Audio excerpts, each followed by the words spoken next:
कुछ नहीं है। और बाकी ये क्या है, हौसलों की लड़ाई है, हौसलों की लड़ाई ये किताबों के भरोसे नहीं लड़ी जाएगी। तो इसलिए कॉन्फिडेंस रखो और कॉन्फिडेंस रख के जाओ और आप फोड़ दो सब कुछ बस। हाँ,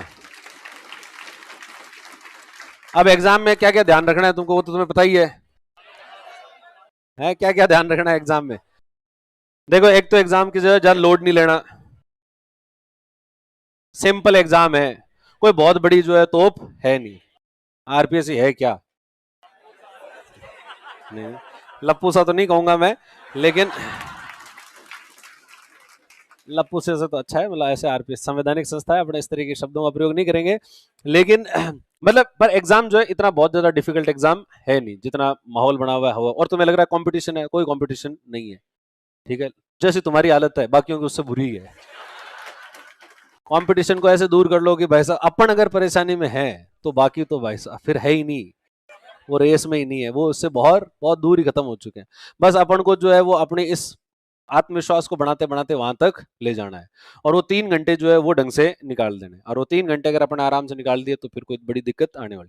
और मैंने आज तक जिंदगी में खूब टफ एग्जाम देखे हैं, टफ से टफ एग्जाम देखा हुआ है, लेकिन उसके अंदर कितना ही टफ एग्जाम हो उसके अंदर पास होने लायक मटेरियल हर एग्जाम के अंदर होता है। बहुत सारे क्वेश्चन ऐसे होते हैं वो जो बहुत लप्पू से क्वेश्चन होते हैं, बहुत सिंपल से क्वेश्चन होते हैं जिनको आराम से किया जा सकता है, लेकिन व्यक्ति क्या करता है वो प्रेशर में आ जाता है, और जब प्रेशर में आ जाता है उसको ऐसे लगने लगता है कि और बर्बाद हो गए, ये हो गए। कोई बर्बाद इससे नहीं होता है। जैसे आरपीएससी के अंदर तुम सेलेक्ट हो जाओगे तो आबाद जरूर हो जाओगे, पर नहीं होगे तो बर्बाद नहीं होगे, इससे जो है तुम्हारा ऐसा कुछ होने वाला नहीं है।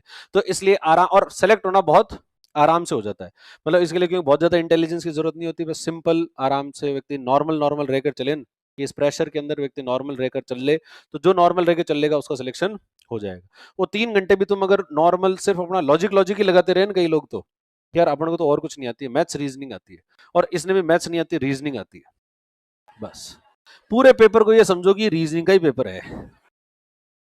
हर जगह अपन को लगाने हैं तर्क, तर्क वितर्क को, और अपनी नॉलेज को यूज करते हुए तर्क लगाते रहो कि अपन ने कभी ऐसा पढ़ा था तो ये वाला तो नहीं हो सकता, ऐसा लगता नहीं है कि सरकार ऐसा करेगी।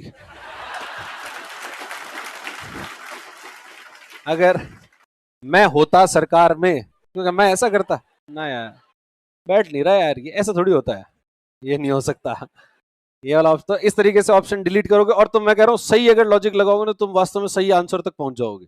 क्योंकि कई सारी, क्योंकि दुनिया बहुत रीजनड है, रैशनल है, दुनिया बहुत ज्यादा लॉजिकल है। लॉजिकल है तो सब चीजों के कोई ना कोई लॉजिकल एक्सप्लेनेशन होता है।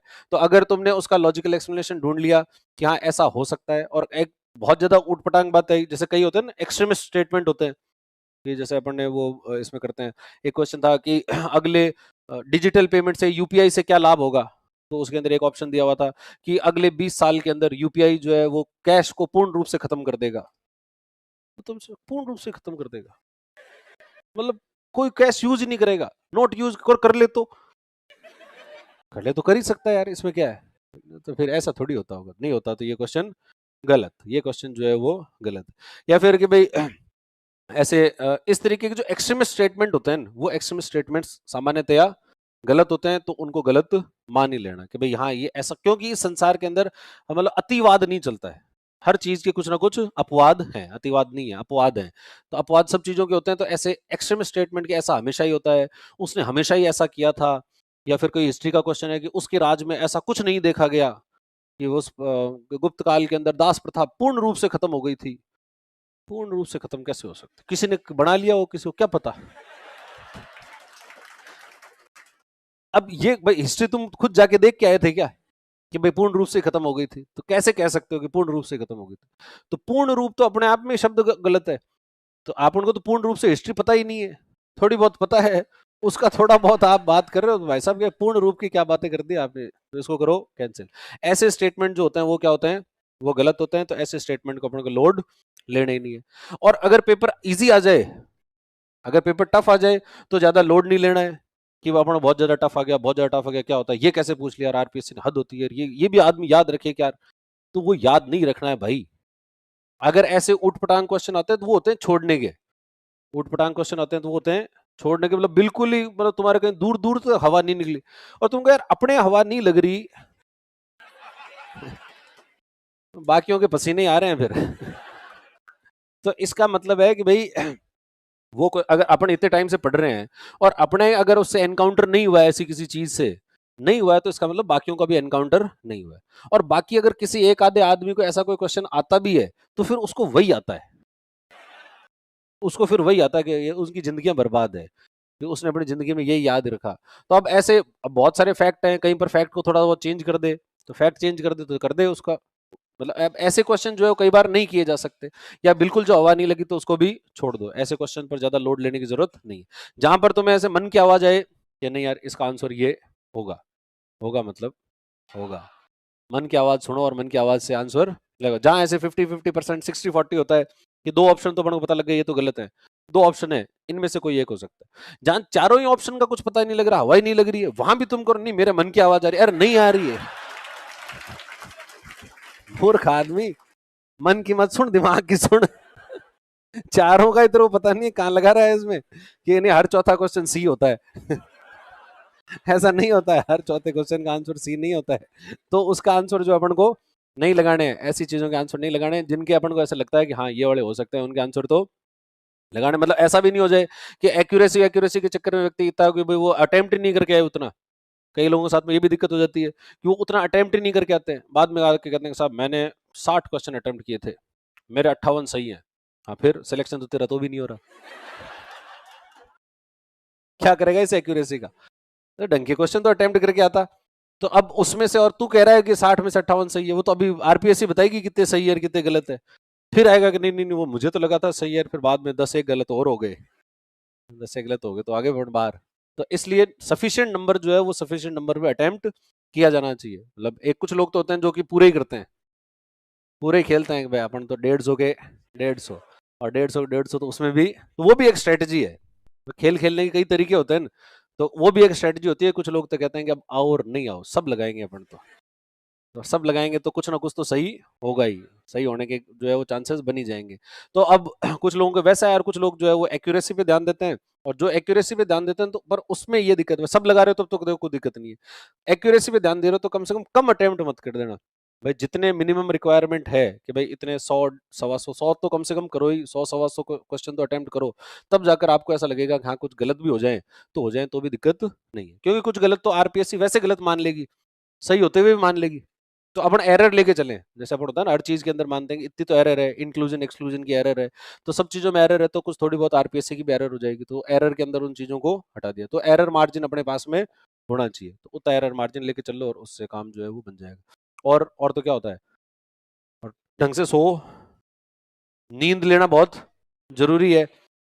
ऐसा तो नहीं हो रहा नींद नहीं आ रही है, नींद नहीं आ रही है तो ज्यादा सोने की मतलब ज्यादा मतलब उसमें दबाव डालने की जरूरत नहीं है कि भाई अपन को नींद नहीं आ रही, मुझे नींद नहीं आ रही, मुझे नींद नहीं आ रही, तो ऐसे करेगा तो नहीं आएगी। आराम से लेट जाओ, अगर इसके बारे में अगर कोई विचार आ भी जाए, विचार आ जाए कि भाई क्या होगा क्या होगा, तो उसको भी ज्यादा भगाने की कोशिश मत करो विचार को कि मैं मेरे अंदर ये विचार नहीं आना चाहिए, विचार नहीं आना चाहिए, विचार नहीं आना चाहिए इसका मतलब हम उस विचार के बारे में सोच ही रहे हैं। तो इसका मतलब कोई विचार आ जाता है तो हाँ ठीक है तो कोई बात नहीं, एग्जाम देते हैं तो डर भी लग जाता है। ऐसी कोई बहुत ज्यादा अननेचुरल बात नहीं है कि आदमी एग्जाम देगा तो हाँ थोड़ा बहुत डर भी लग जाएगा, थोड़ा बहुत लग रहा है ना, हाँ ठीक है तो थोड़ा बहुत तो लगना ही चाहिए, अपने इतने को इनसिंसियर थोड़ी थोड़े में नहीं लगेगा। थोड़ा बहुत बहुत ज्यादा लग रहा है तो दिक्कत है, और बहुत कम लग रहा है तो भी दिक्कत है। यार एग्जाम पास आया हुआ है, अपने अंदर से तो कुछ एग्जाम वाली सी फीलिंग ही नहीं आ रही है, तो क्या है अपनी तैयारी कैसी है? तो थोड़ा बहुत अगर लग रहा है तो वो काम सही है, क्योंकि उसको कहते हैं ना स्ट्रेस होता है थोड़ा, एक एक होता है यू स्ट्रेस, थोड़ा बहुत स्ट्रेस जो है वो कार्य करने के लिए जरूरी होता है। एक्सेस जो खराब है, उसका एक्सेस हो जाए तो खराब है, बाकी थोड़ा बहुत हो जाए तो कोई दिक्कत नहीं है। और ये एग्जाम जो है वो नॉलेज का उतना नहीं है जितना एग्जाम स्ट्रेस को मैनेज करने का है। ये सोचो कि एग्जाम किस बात का है, स्ट्रेस मैनेजमेंट का एग्जाम है। ये एग्जाम जो है वो नॉलेज का हो ही नहीं रहा है। स्ट्रेस वहां पर बैठकर जो आदमी स्ट्रेस मैनेज कर लेगा वो तो सिलेक्ट हो जाएगा, जो आदमी स्ट्रेस मैनेज नहीं कर पाएगा उसकी जरूर दिक्कतें हो सकती है, फिर उसको स्ट्रेस मैनेजमेंट का कोर्स अगले 3 साल तक वापस करना पड़ेगा। तो इसलिए स्ट्रेस मैनेजमेंट जो है वो उसके ऊपर ज्यादा जोर देना है ज्यादा, क्योंकि एग्जाम में कुछ चीजें आएगी और कुछ चीजें नहीं आएगी। पास वाला क्या कर रहा है उसमें भी बहुत ज्यादा, तो पास वाले कई फर्जी होते हैं। यूं मान के चलो कि सबसे ज्यादा ज्ञान तुम्हें ही है, इस संसार का सबसे ज्यादा ज्ञान तुम ही है, तुम ही हो सबसे ज्यादा ज्ञानी। अपना कॉन्फिडेंस जो है रखो 7वें आसमान पर कि मैं इस संसार में जी कैसे रहा हूं। ऐसे मानो इन प्राणियों के बीच में, इन अज्ञानियों के बीच में मैं कैसे जीवित हूं। तो फिर उसके बाद में ऐसा मान के फिर आदमी थोड़ा बहुत कर्म करेगा, कोई बात नहीं, कुछ बातें मुझे भी नहीं आती, तो अपना थोड़ा सा कम हो जाएगा। तो फिर हुआ कि भाई भगवान ने ये मेरे कुछ चीजें नहीं आ रही है, वो मेरे उसको कम करने के लिए मैं इन संसार के लोगों के साथ में जी सकूं, इसलिए कम किया है। बाकी अपन को आता बहुत ज्यादा है। कॉन्फिडेंस अपना कैसे रखना है, आता बहुत ज्यादा है, सब कुछ ही आता है, ऐसा कुछ भी नहीं है जो नहीं आता है। और वास्तव में तो देखो तुम्हें बहुत कुछ आता है, ऊपर से दिखता नहीं है। कई बार आप तुम ऐसे सोचोगे नहीं यार अपन को क्या आता है, अभी सोचे कुछ नहीं आता, ऐसा लगता है। समुद्र होता है ना, समुद्र, समुद्र के ऊपर से देखकर कोई समुद्र की गहराई नहीं माप सकता कि समुद्र कितना गहरा है। तो तुम अभी वो समुद्र हो, तुम अभी वो समुद्र हो, तुम्हारे अंदर पता नहीं क्या क्या है, कौन कौन सी चीजें उस समुद्र के अंदर कहां जाकर आ गई है। और जब वहां पर मंथन होगा ना, जब वहां पर तुम एग्जाम हॉल में बैठोगे तो होगा मंथन, और उस मंथन से कई चीजें निकलेगी, और तुम्हें लगेगा अरे यार ये कहां से आया, ये फैक्ट मेरे दिमाग में कहां से आया। अरे भाई साहब आ गया, मनुष्य है, मनुष्य के दिमाग का कोई वो ठोर नहीं है, कहाँ कहाँ चीजें पड़ी हुई है, तुम्हारे दिमाग के अंदर कहाँ कहाँ से कौन कौन सी चीजें निकल जाएगी उसका पता ही नहीं लगेगा। इसलिए कभी कभी यूं सोचे हो कि भाई अपन, ऐसा होता है कई बार अपन ऐसे सोचे ना तो अपन को लगता है कि अपन को आता क्या है, लेकिन जब अपन काम करने लगते हैं तो अपन को लगता है कि यार अपन को तो बहुत कुछ आता है। और जब लिखते रहते हैं तो अपन को बहुत सारे डायमेंशन, बहुत सारी चीजें जो है एक के बाद आती रहती है। तो दिमाग की होती है बहुत सारी लेयर। एक वो फ्रायड वाला नहीं पड़ा कि फ्रायड ने कहा था कि ये है दिमाग, हम दिमाग का ये तो है कॉन्शियस पार्ट, ये है दिमाग का सबकॉन्शियस, और ये है दिमाग का अनकॉन्शियस पार्ट। यहाँ पर भी चीजें पड़ी हुई है, यहाँ पर भी चीजें पड़ी हुई है, लेकिन हम जो है किसको जानते हैं, सिर्फ इसको। ये टिप ऑफ द आइसबर्ग है। हम जो है हमारे दिमाग में अभी कॉन्शियसली हम कितनी चीजों जानते हैं, इतनी चीजों, लेकिन फिर कई कई बातें यहाँ से भी निकल के आती है अपने दिमाग में यूं, और एग्जाम में सब यहीं से निकल के आएगी। एग्जाम में सब वहां से निकल निकल के सब आ जाएगा, सारा ज्ञान तुम्हारे ऊपर जो आ जाएगा, और तुम सारे कार्य कर लोगे अपने आप। ठीक है, तो चलो फिर अब और तो क्या, बाकी तो तुम्हें पता ही है। अब तुम्हें लग रहा है नहीं ये सुनाते रहो ना, यही ठीक लग रहा है। चलो चलो आप पढ़ाई करो आगे, तो जो है पढ़ाई तो करनी पड़ेगी। थोड़े दिन और हिम्मत रख लो, और थोड़े दिन और कर लो, तो फिर मुक्ति बाद में 1-1.5 साल बाद में मिल जाएगी। उसके बाद में पढ़ाई करनी पड़ेगी, लेकिन अभी थोड़े दिन। क्या कुछ पूछना है, लो क्या पूछना है। इकोनॉमिक्स खत्म होने की खुशी, हाँ खुशी है, बिल्कुल खुशी है। समोसा पार्टी है, अभी खाएंगे समोसे, खाओगे तुम पेट खराब हो जाएगा फालतू। अभी जो है हेल्थ का ध्यान रखो तुम, है खिलाएंगे खिलाएंगे, बाद में खिला देंगे तुम्हें, चिंता मत करो। चलो फिर आज के लिए इतना ही करते हैं, तो ठीक है, ओके। अभी इसके बाद है क्या क्लास तुम्हारी? अच्छा चलो ठीक है फिर, ओके। जितनी जो है सब्सिडी दो, कोई दिक्कत नहीं। तो ये होगी ग्रीन बॉक्स, ब्लू बॉक्स और एम्बर बॉक्स, ये 3 प्रकार की सब्सिडी होती है। फिर सब्सिडी को देने का 2 तरीके होते हैं, एक तो डायरेक्ट सब्सिडी और एक इनडायरेक्ट। डायरेक्ट और इनडायरेक्ट का मतलब क्या है? एक तो डायरेक्ट सीधे कंज्यूमर को दे दो, सीधे कंज्यूमर को सब्सिडी दी जाए तब तो डायरेक्ट। और इनडायरेक्ट का मतलब, इनडायरेक्ट का मतलब किसी मीडिएटर को दे दो, ये मीडिएटर है उसको दे दिया, और मीडिएटर के माध्यम से फिर कंज्यूमर तक चीज पहुंचा दी। जैसे अभी एमएसपी वाली बात हुई थी, तो एमएसपी तो जो है किसको दी जाती है, सीधे किसान को मिल जाएगी। और एक है कि भाई आपने जो सब्सिडी है वो पहले गन्ना मिल को दी, और गन्ना मिल ने वो सब्सिडी किसको दी है, या चीनी मिल ने जो है सब्सिडी किसको दे दी, वो किसान को दे दी। तो इसका मतलब ये कैसी हो गई, इनडायरेक्ट, अप्रत्यक्ष रूप से सब्सिडी दी जा रही है। ये गैस की सब्सिडी होती है, अभी एलपीजी सिलेंडर, एलपीजी सिलेंडर पर उज्ज्वला योजना के अंदर सब्सिडी दे दी कि आपको कितने में दिया जाएगा, 500 रुपए में। अब 500 रुपए का सब्सिडी तो कंज्यूमर को तो मिल रहा है 500 रुपए में, और वो सब्सिडी का भुगतान किसको हो रहा है, गैस कंपनी को। गैस की कंपनी जो है उसको ये सब्सिडी का भुगतान हो रहा है। तो इस तरीके की सब्सिडीज जो है डायरेक्टली भी दी जा सकती है और इनडायरेक्टली। और इसमें फिर याद रखने की बात और ज्यादा इंपॉर्टेंट है, तो वो है डायरेक्ट बेनिफिट ट्रांसफर, प्रत्यक्ष लाभ हस्तांतरण। कि सब्सिडी में दिक्कत थी कि सब्सिडी के अंदर बहुत सारे मीडिएटर होते हैं, तो मीडिएटर्स को दूर करें, और दूर कैसे करें, तो सब्सिडी जो है सीधे सीधे सरकार से किसको दी जाए, सीधे कंज्यूमर को, सीधे उसके बैंक अकाउंट के अंदर जो है दी जानी चाहिए। इसको बोलते हैं अपन डीबीटी, प्रत्यक्ष लाभ हस्तांतरण। और कब शुरू हुआ था ये प्रत्यक्ष लाभ हस्तांतरण? 1 जनवरी 2013 में। हाँ तो बस, तो 1 जनवरी दो, बस डेट याद रख लो। और ये प्रत्यक्ष लाभ, और क्या लाभ होता है इससे, प्रत्यक्ष लाभ हस्तांतरण। लाभ अब तो क्या ही आएंगे, डेट आ जाएगी और प्रत्यक्ष लाभ हस्तांतरण। और अगर पूछ ले जाए कि भाई हाँ इससे क्या प्रभाव पड़ता है, तो वो तो तुम पढ़ के बता दोगे क्या प्रभाव पड़ता है। भाई ये कॉमन सेंस की बातें हैं, इसके अंदर ऐसा कोई बहुत ज्यादा याद करने से नहीं होगा। हो सकता है कि वो तो अपने उसको ऑप्शन को थोड़ा चेंज कर दे, ऑप्शन को चेंज कर देते तो भी तुम्हें दिमाग लगाना ही पड़ेगा वहां पे कि पढ़ के जवाब जो है वो देना पड़ेगा। कई चीजों को याद नहीं करना, कई चीजों को common sense, common sense logic तो देखो सब जगह इंपॉर्टेंट होता है। रीजनिंग का पेपर है कई बार तो पेपर जो है कुछ तो है फैक्चुअल और कुछ है रीजनिंग, जहां पर आपको अपनी रीजनिंग लगानी है कि भाई ये वाला हो सकता है, ये वाला इसके चांसेस जो है नहीं बन रहे हैं, ये वाला ऑप्शन नहीं हो सकता, नहीं हो सकता तो उसको हटाओ, जो हो सकता है उसी को जो है वो रख लो बस। अब अब क्या हो गया पूरा, अब एग्रीकल्चर पढ़ना है तुम्हें घर जाके और इंडस्ट्री पढ़नी है। योजनाएं पढ़ लेना, देखो योजनाएं जो है जरूरी है, इंपॉर्टेंट है, तो इसलिए घर जाके वो दिए ना तुमको, एक पूरी पीडीएफ बना के दी है, उसमें से कोई मैं कह रहा हूँ उसको कैसे पढ़ना है, ऊट पटांग लगे तो छोड़ दो, मतलब और मंत्रालय देख लो, कौन से मंत्रालय ने निकाली है, मंत्रालय कोई अजीबोगरीब सा मंत्रालय है यार, काम का नहीं है।